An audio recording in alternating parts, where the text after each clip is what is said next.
Hello, and welcome to this tutorial on feeding Ryan's fish. You may have recently been asked to stop by your son and his partner's apartment to feed their cats, and they are most appreciative of that. There's one other task here which involves feeding these lovely fish, and you might be saying, wait, I know how to feed fish. I've been feeding Ron for the better part of 20 years, and that is true. These little guys have very specific feeding requirements. It's quite simple, and I'm going to walk you through the process. So over here we have Spock, a betta fish right here. Nice little guy right here. And then in here, there's two other little fish. They're called Galaxy, Respora.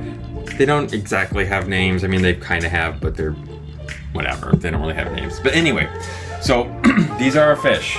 There's a few things that we're going to need to do today. So in this top drawer, you're going to find all of their food and whatnot. Right here, this one, this blue one, this guy right here, Betta Formula, is going to go for Spock. And then this little bag called First Bites will be for the little fish right here. And then the little fish for the First Bites, we need to use this little chopstick because it's a teeny tiny amount. The food is almost like a powder. Spock has also we've been treating him with some medicine for light bacterial infection. And so we're using this Canaplex right here, Canaplex, and that's just in the same spot where the food is. And then there's this tiny little, you can just show the camera down here, hon.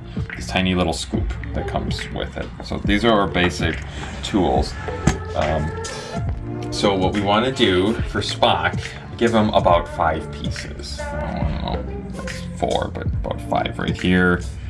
About 5 pieces, teeny tiny pieces. I would just put my fingertips on the top of the brim of this hat so it doesn't slide backwards. And then he kind of knows, when it's food feeding time, and just drop the food in, and he starts nom nom nom, nom nom nom. So that's Spock. Relatively straightforward.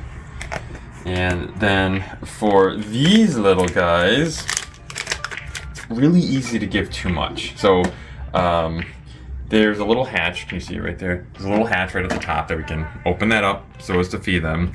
And then I have found that using this chopstick with the tapered edge right there is kind of helpful to get an appropriate amount. It's going to show you it's about this much. It's not a whole lot. Get a good angle on that. This would be way too much. Anyway, so about, oh my gosh. Hello. About that much-ish, give or take a little bit. And you just kind of pop it in there, and they'll find it as they find it. Sometimes they're a little slow on the uptick. They normally get fed in the evening times, and if you're not able to come during the evening, that's fine. Just pop the food in, please, and we'll let nature take care of the rest. Okay. So then, as I mentioned, Spock is also having a slight bacterial infection. It's called cotton wool disease. It's a secondary infection following an injury. He had a tear on his dorsal fin, and so this is a secondary infection. It's mostly done, but still need to keep up with the medicine. So basically what we're going to want to do is give a